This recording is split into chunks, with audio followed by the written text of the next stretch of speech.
Srirachitam kim hritam amba saubhagam.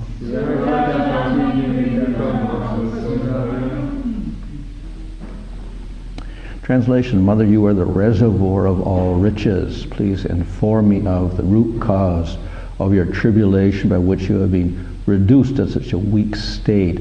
I think that the powerful influence of time, which conquers the most powerful, might have forcibly taken away all your fortune, which was adored even by the demigods. Here the earth is addressed as Vasundhara, a very common name for the earth, and it's translated as reservoir of all riches. Vasu means wealth. So the earth is filled with all types of wealth.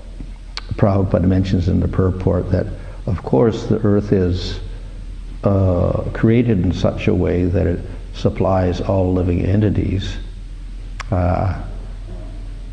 just like the Supreme Lord himself is said to be full, and even if he creates everything, he's still full.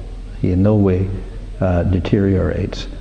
So on another level, we could say the whole universe and the planets and the earth are all constructed in such a way that they maintain themselves. And therefore there's no necessity of some external force coming and having to supply anything. So within the laws that are operating on earth, everything is nourished in its proper way. So in that way, the earth is full of wealth. But when the Supreme Lord comes, then something very special happens to the earth. It becomes particularly blessed. We see when Krishna appeared on earth, it's described in the 10th canto that immediately when he took birth in the prison house of Kamsa, the earth began to transform, and suddenly the lotuses began blooming, and all the flowers which were out of season began to bloom. And suddenly the fires of the Brahmins, which had been extinguished, began to blaze up again. And the moon itself, which was a waning moon going towards the dark moon, suddenly turned into a full moon. And all the planets in the sky entered into auspicious constellations to celebrate the birth of Krishna. So when Krishna was present, he destroyed all of the disturbing factors, the demons, and he established peace on the earth and prosperity again. But it was also very special because of the presence of the Supreme Lord, such that the Devatas all gave great respect to the earth planet. It was better than Svargaloka. It was better than Brahmaloka, because it was the residence of the Supreme Lord. And therefore all the wealth of the spiritual world, as well as all the wealth on earth, was supplied to the earth planet at that time. So in this way, the presence of the earth gives a special quality of auspiciousness to the earth planet. And when he goes, of course, it disappears. That extra auspiciousness suddenly vanishes. But I also mentioned that the Lord makes arrangements for everything so that the jivas don't suffer. Nevertheless, we see that we have yugas, and one yuga after the other leads to gradual destruction. We have Satya Yuga, which is very good. We have Treta Yuga, which is a little bit polluted. We get Dwapara Yuga, half polluted, and we have Kali Yuga, 3/4 polluted. And then towards the end of Kali Yuga, it gets down to all polluted. So we see that even though the earth is perfectly constructed, or the whole universe is perfectly constructed, nevertheless we do get these cycles of destruction happening. Also on Varsha we get this experience of yuga cycles, but on other planets also we get destruction, because we see that after every Manvantara period also there is, or even at the Manvantara period, there is a destruction, a flood, in which there's a lot of disturbance. Then at the day of Brahma there's a big flood, and all the planets, even Svargaloka, get inundated. And then we have, of course, the end of Brahma's life, which everything is destroyed. So we can ask, if the Lord is so perfect, why does he make an earth which is destructible? Why does he make a universe which is destructible? And the answer is, this is the plan of the Lord. He doesn't want to make a perfect material earth planet, or a perfect universe in the sense that it's eternally preserved or whatever.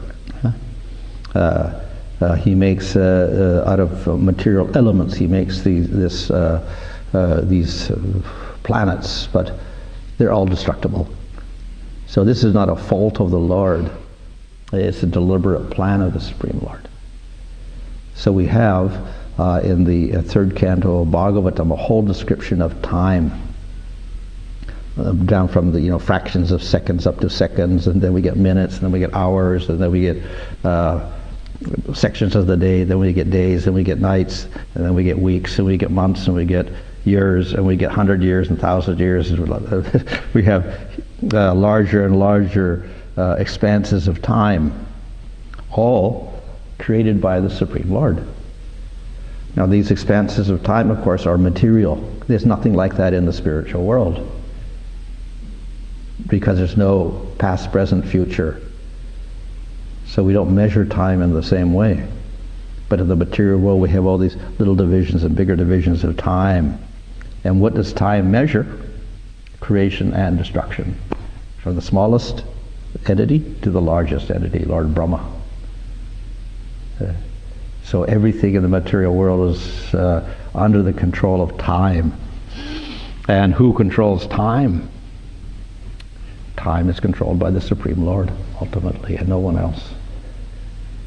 So this is one of the aspects of the Supreme Lord, which is very mysterious, but which affects everything in the material world.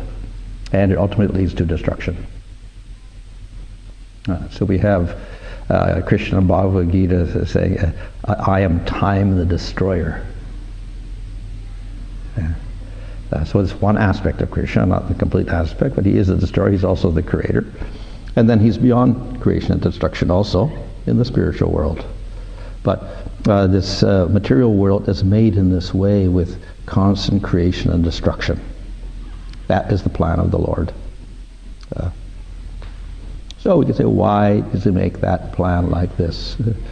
And the ultimate answer is that the world is constructed as it is for giving mercy to jivas. And we can say, well, how is it merciful that everybody has to suffer and die?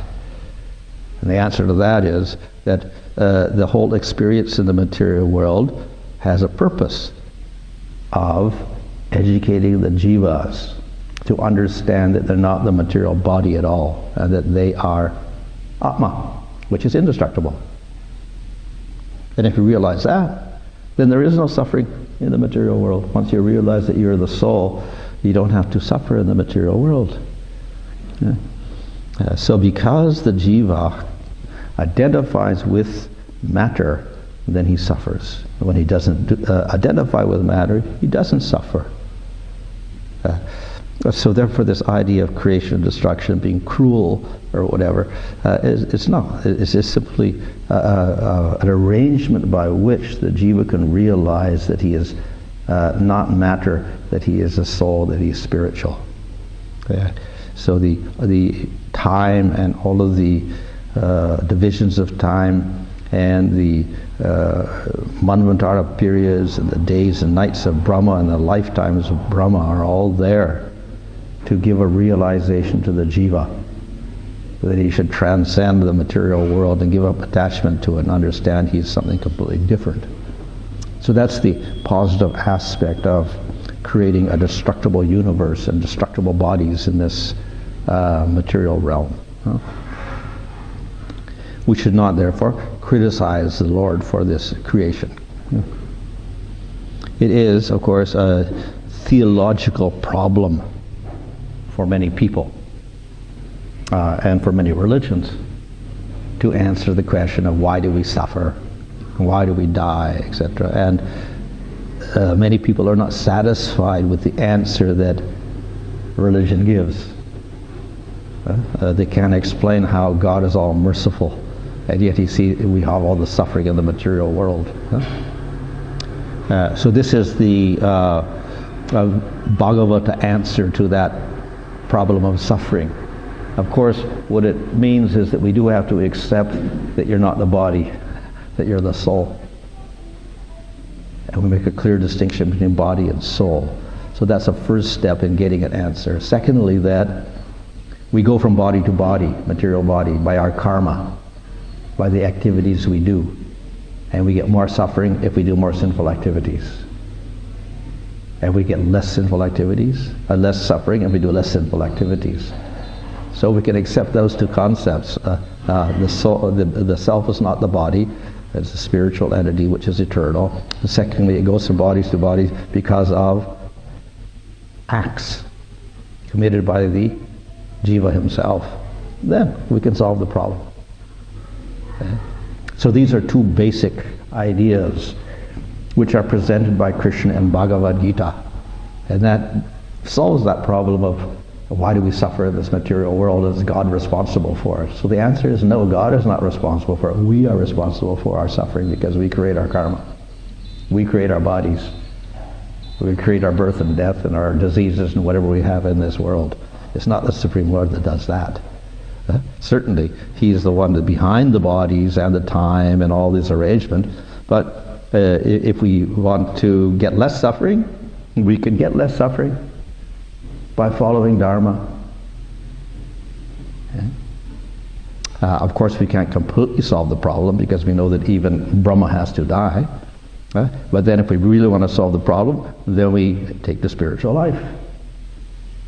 And we can either just get liberation and solve the problem that way as a Jnani or yogi, or we can develop prema and enter in the spiritual world with Krishna.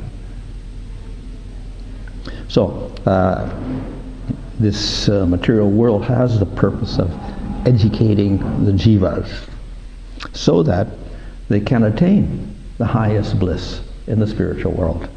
So therefore the material world and everything here is ultimately the mercy of the Supreme Lord. So that solves this question, the theological question, is God cruel and why does He make the material world, etc. Of course, on a more philosophical level, we have the idea of how can God create a material world at all, because it's made out of matter, and matter is temporary and changing and full of all bad qualities, which is more or less the same question but in a more philosophical bent. So this gives rise to all sorts of philosophies, even within those persons who accept the Vedas, and therefore we have different darshanas, different explanations of relationship of God or Brahman with the material world. And the most extreme of which is Shankar's Mayavad philosophy, where actually there is no suffering and there is no material world. It's all illusion. And only Brahman exists.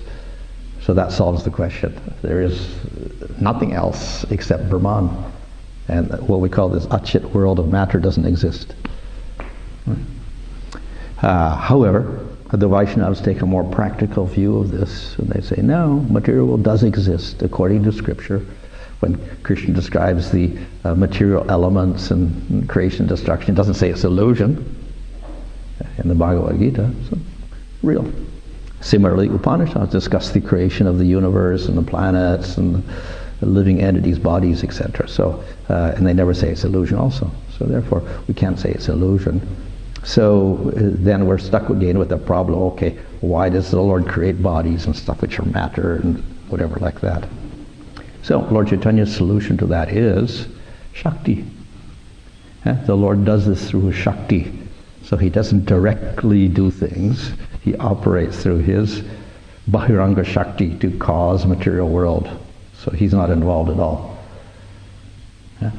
So we see the example of Mahavishnu lying down very peacefully, sleeping nicely, dreaming nicely.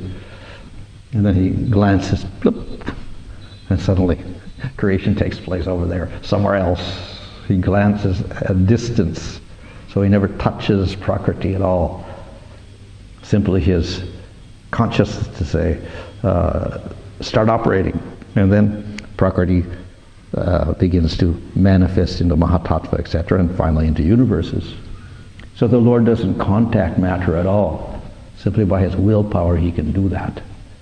And why he makes this achit, unconscious world. That's coming from his Maya Shakti, his achit Shakti. And that Shakti is related with him, but also distant from him. And through that Shakti, he operates and creates the material world. So in other words, if we have a potter, the potter makes a pot out of clay.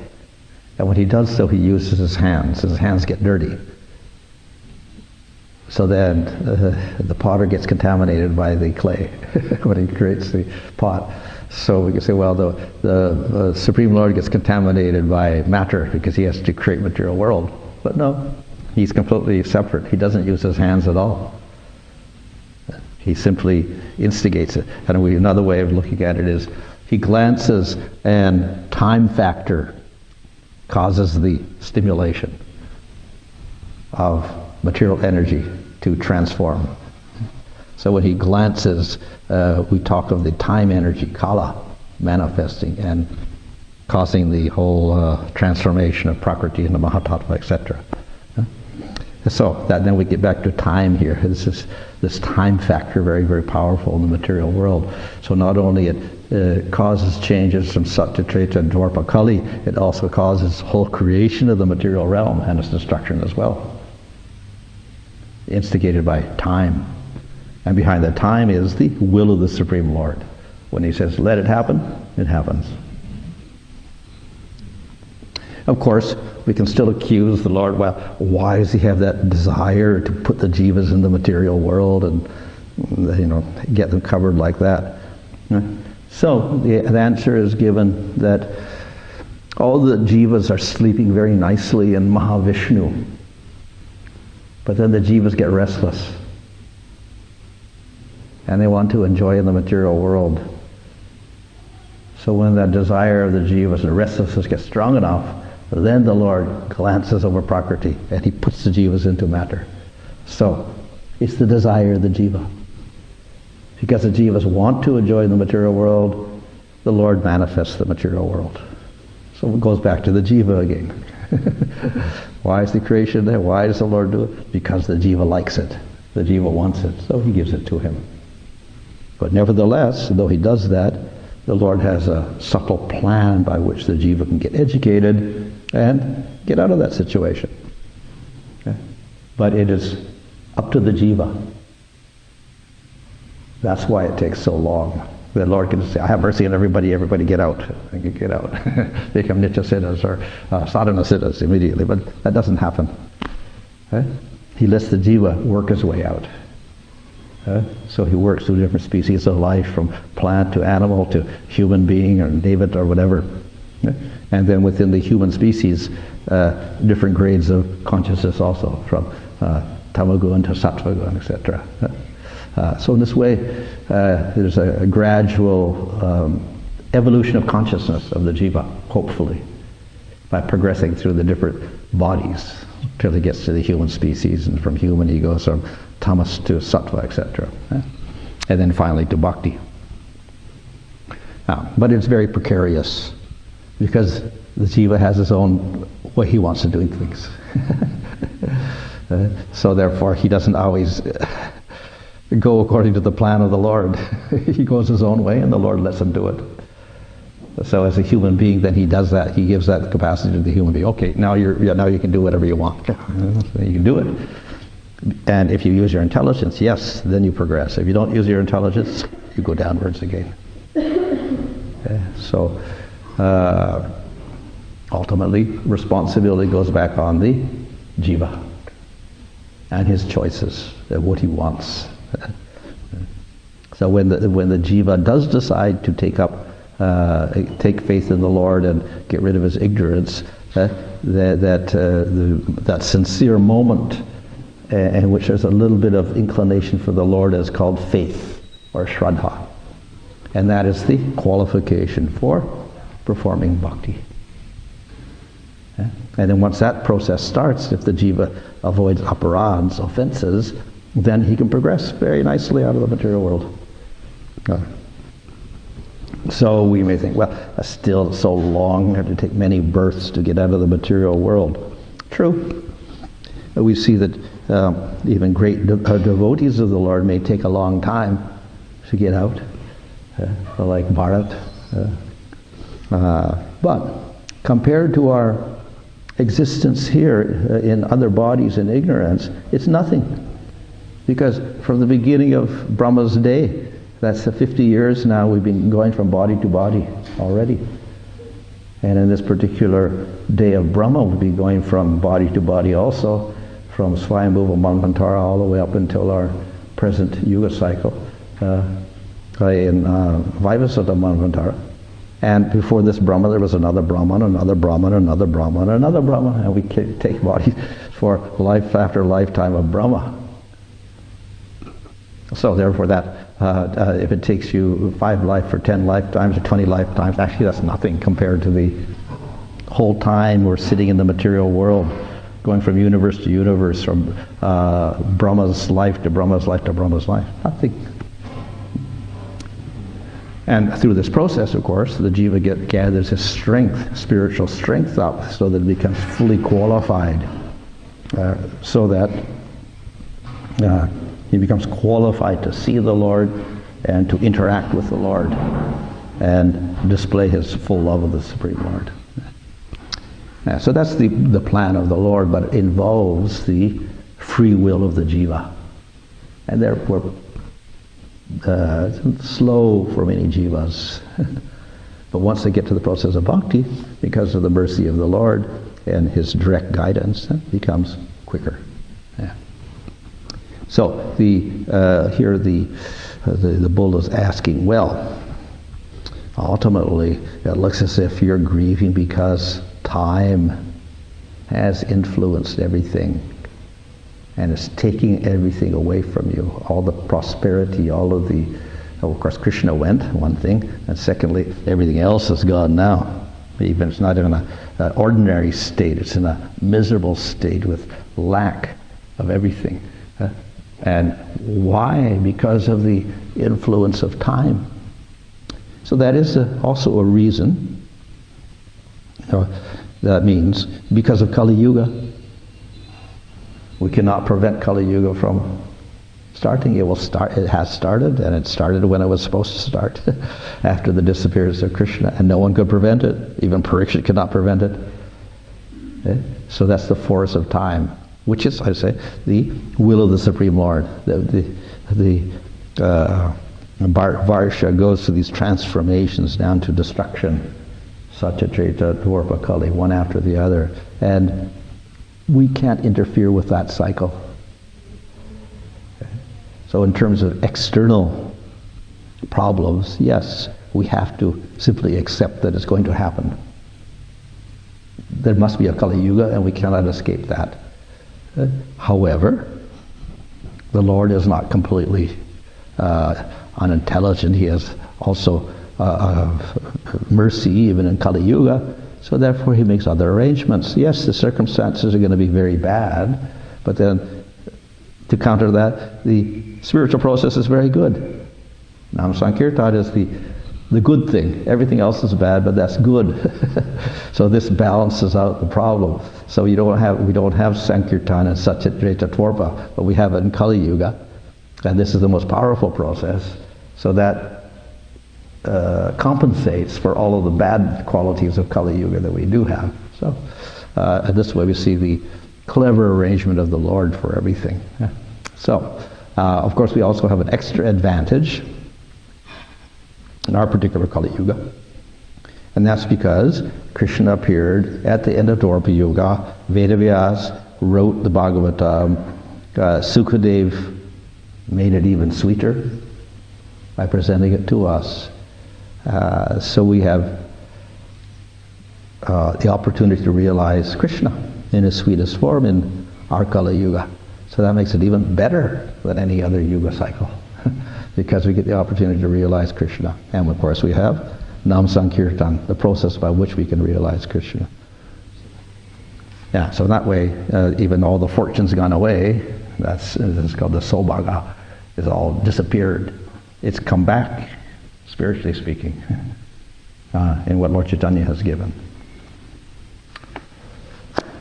Okay.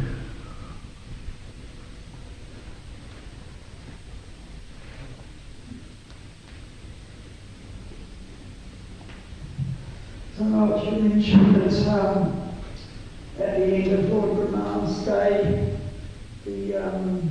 I've read that the lower planets inundated, but you mentioned right up this way. Yeah. The three worlds get inundated, so that goes up to Svargaloka, and there it stops. And so Mahajana Tapa Satya, they remain. So the jivas up to that point, they go back into Mahavishnu? Well, yeah, everybody goes, even Brahma goes back into, not Garbhodakshaya Vishnu. Yeah, and they sleep for a little while in the nighttime, and then they come out, and Brahma puts them back in. He rearranges the planets again. And the upper ones are still there, but the lower ones are messed up. And then he puts all the jivas back at their places again. So it's also, when some people would say that, the suffering and the disturbance that jivas go through, we don't, like, suffering that we've had in our previous lives, etc. We don't really remember that. So what's the lesson we're meant to learn? Like if we perform some sort of simple reaction in previous lives, we're suffering for it. But how does that benefit? Like in this life. Yeah, how if we don't remember why we did it, how we could repent for it? Because how would we remember it? And of course, some rare cases people do remember something, but that's a rare thing. And the reason why we can't remember is because we have so many things we've done. If we remember everything we've done, then we would just be crazy in this lifetime. We couldn't live this lifetime at all.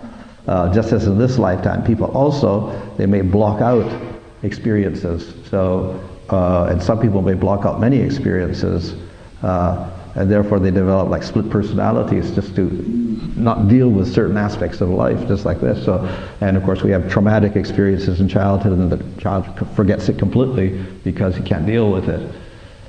In that way, the whole of all the lifetimes are kind of blocked out because it's going to disturb us so much in this lifetime we can't even do anything. So in this lifetime we have a limited set of challenges, and all these other things are put in the background. And then we got a limited set of challenges, that's the karmas of this lifetime, to deal with and try to work around them and solve them, etc. Nevertheless, we can say that the influence is still there on everybody. The likes and dislikes, the fears and the anger and whatever, they still come through. But they are, whatever is coming through is an opportunity for us to advance. We have to deal with our problems that we have now, solve those problems and advance. So we get, let's say, a limited amount of that information filtering through, and we deal with that information that we got and try to solve that problem, and that way we progress. There's one devotee who he brought, as long as he can remember, when he walks into water, once the water gets over his knees, he starts panicking. He's always had that sort of, and he went to a clairvoyant out of frustration, he just wanted to go for a swim and just, and the clairvoyant, he was told that in his previous life he died by drowning. So that influence comes through in this life. And the point you mentioned about, so many things we're suffering, if we remembered it all, we've got a crazy one. Buddhist, he mentioned that he underwent past life regression and hypnotism. Yeah. And he remembered leaving his body in his previous life, and his whole family was around him. And he said there was so much pain he experienced again, it took him 3 years to get over it in this lifetime. So it's easy to understand if you're remembering all the suffering.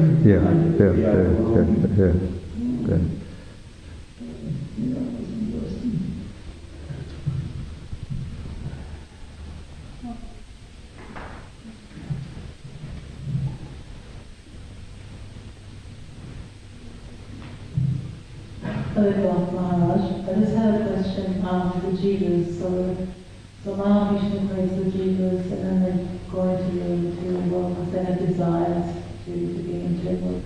But like, you always mention of like from one of which to the ultimate goal of serving Krishna, and like this being a transcendental service to him, which is like the ultimate goal.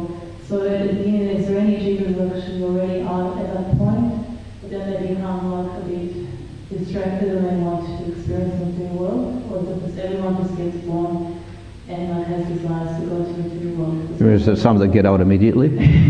Well, if we're doing bhakti and then we get to a certain stage, then we get out.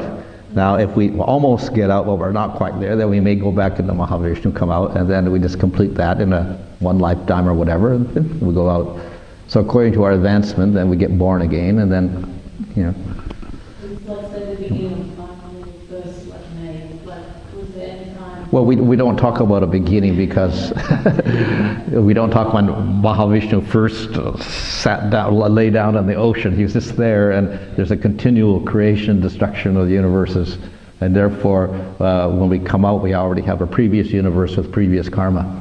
And before that was the previous universe, the previous karma. So we call that anadi karma.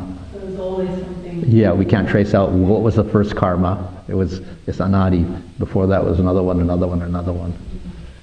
Because I was thinking, Jesus really had a great time serving the Lord, and that they wasteful and everything. But they don't want to come to the world and experience that people just want to say religion forever. But just trying to figure out why don't just have a switch, I want to experience the material world now.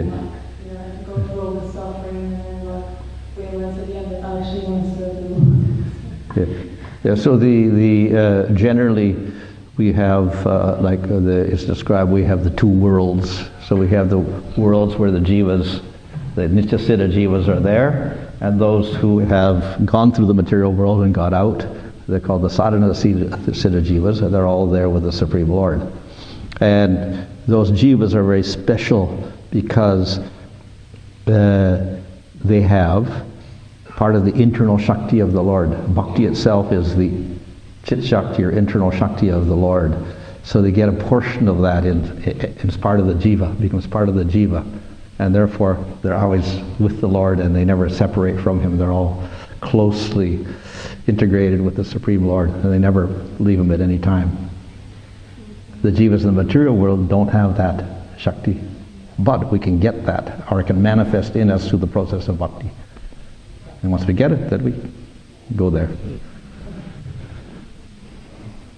So it's like kind of a magnetism. Once you got that special Chit Shakti, then you're just there with the Lord, and then you stay there. You're just like the planets move around the sun. So like that, the jivas have Krishna in the center there with that special attraction, like the magnetic force or whatever, and they revolve around Krishna. In relation to that, because all the jivas are marginal in Yeah. So at what point that marginal energy, some of them become Nityasiddhas and others become Eternal.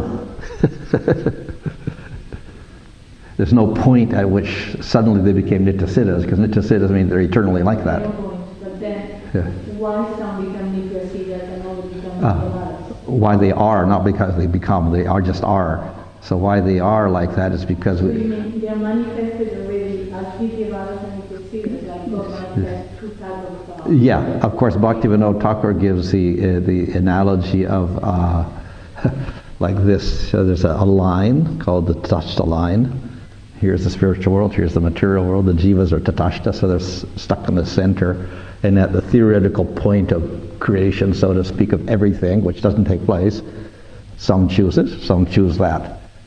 But there's no real beginning as such, so we can just say our choice is without beginning here in the material world. Yeah? So we say why some choose this, so why some choose that way. Do they have different constitutions? We have jivas are individuals, so therefore there's variety. And the second tatashta means liable to fall into ignorance. So those that do become liable to fall into ignorance, those are the jivas in the material world. Those that don't are in the spiritual world, the nityasiddhas. So there's two types of jivas. One Yeah. has a tendency to become attracted by the illusion or the material world, and the other ones have no tendency. They're tatashta, so they're still tatashta. So that means they do have that weakness, but they've chosen the Lord eternally, and they get the chit shakti with them, so that kind of seals up their relationship. The other ones, we don't want that. we want to be separate, so that they're here in the material world. But even those ones can attain that position also by the mercy of the Lord. Okay, so can we stand right? Nityasiddhas and Nityavadas have exactly the same constitution. The only difference is the choice that we make. Yeah, the choice, yeah. And therefore they get covered up with ignorance, and they go take birth and death and get material bodies, etc. But because they are very similar, they can also choose not to. And when they do that through the choice of bhakti, then they develop the chit shakti, and then they go to the spiritual world, and then they're eternally there. So then they become exactly like the nityasiddhas. Regarding illusion, for example, you were talking about how Mayavadis think that everything is not real, and Yeah. we think everything is real. Yeah. But yet at the same time, we always talk about Maya, illusion. So Maya is... Yeah. So what is it? Is it illusory or not illusory? Yeah. So we can say that the Maya Shakti is real, and material world is real with the material elements and the planets and the bodies. They're real. But how we think of it is not quite what it actually is. In other words, we attribute all sorts of wonderful qualities to certain things, and we become attracted to it, and we think that's going to make me happy. So that's all the Maya part of it. And the jiva becomes attracted to these things, thinking he's going to get happy. So that's the Maya. If we see the things as they are, then there's no more attraction for the material world. But if we have this strange illusion that I'm going to be happy with these things, then that's how Maya acts on us.